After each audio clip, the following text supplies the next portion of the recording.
Iran is shaking again. What began as outrage over a collapsing economy has grown into nationwide defiance and a brutal crackdown. Human rights groups report hundreds killed and thousands arrested in just weeks, while Iran's government blames foreign enemies and claims control. And now the United States under President Donald Trump is signaling very strong options, including the possibility of military action, even as back-channel communications remain open. So what is happening inside Iran right now? How did America and Iran become locked in this cycle of pressure, retaliation, and near war? And what does the U.S. administration say it wants not only in Iran, but across the world? This is Iran, the crisis inside, and America's next move. In late December, protests erupted across Iran, sparked by soaring prices and economic hardship. But as demonstrations spread, the message shifted. Many crowds moved from economic anger to political rejection, calling for the end of clerical rule. Iran's authorities responded with force, mass arrests, live-fire allegations, and a sweeping crackdown. Rights groups say the death toll has risen above 500, with more than 10,000 arrests. Numbers. Reuters notes it cannot independently verify, partly because of internet shutdowns. Iran's government has not issued an official death toll. Instead, it frames the unrest as violence driven by rioters and foreign manipulation, often naming the U.S. and Israel. In public, Iran's foreign minister has claimed the situation is under total control. In the same breath, Iranian officials warn that any foreign strike would trigger retaliation against U.S. bases and allied targets. So the crisis is now two stories at once: a domestic uprising and an international standoff, where every step inside Iran echoes across the region. To understand the U.S. role, you have to understand U.S. interests stated plainly, repeatedly, for decades. First, Iran's nuclear program.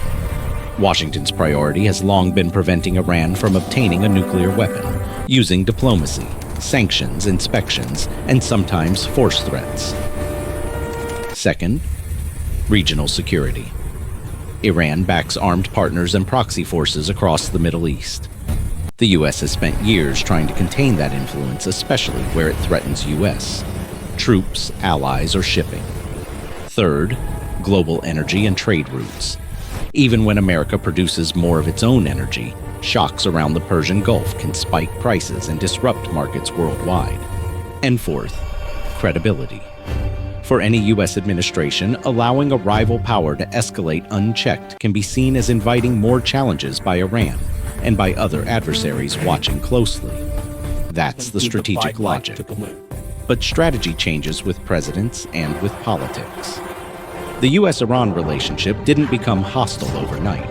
In the Cold War era, the U.S. supported Iran's monarchy. Then came the 1979 Islamic Revolution, followed by the U.S. Embassy hostage crisis, burning distrust into both nations' political memory. Over time, the conflict evolved, from ideology to regional rivalry to sanctions, and ultimately to the nuclear dispute. In 2015, the Iran nuclear deal, known as the JCPOA, promised limits and inspections in exchange for sanctions relief. But in later years, the deal unraveled. Iran expanded nuclear activities, the U.S. returned to heavy sanctions, and the region saw repeated escalations. By 2025, according to the UK Parliament's research briefing, E3 countries, UK, France, Germany, triggered a process that led to UN sanctions being reimposed in 2025, raising pressure on Tehran from multiple directions, not just Washington. Then new conflict dynamics, Israel, regional proxies, and U.S. forces kept pushing the confrontation toward the edge. This brings us to today's question: what is the Trump administration doing now? Early in Trump's second term, the White House announced a return to maximum pressure on Iran, explicitly aiming to deny Iran any path to a nuclear weapon, intensify sanctions enforcement, and counter Iran's regional influence. A U.S. Congressional Research Service report describes a Trump memorandum directing a maximum pressure approach: sanctions, enforcement guidance, diplomatic isolation, and legal steps against certain Iranian activities. But here's the twist. Maximum pressure often contains two impulses at once: punish hard and offer a deal from a position of strength. That dual track is visible right now.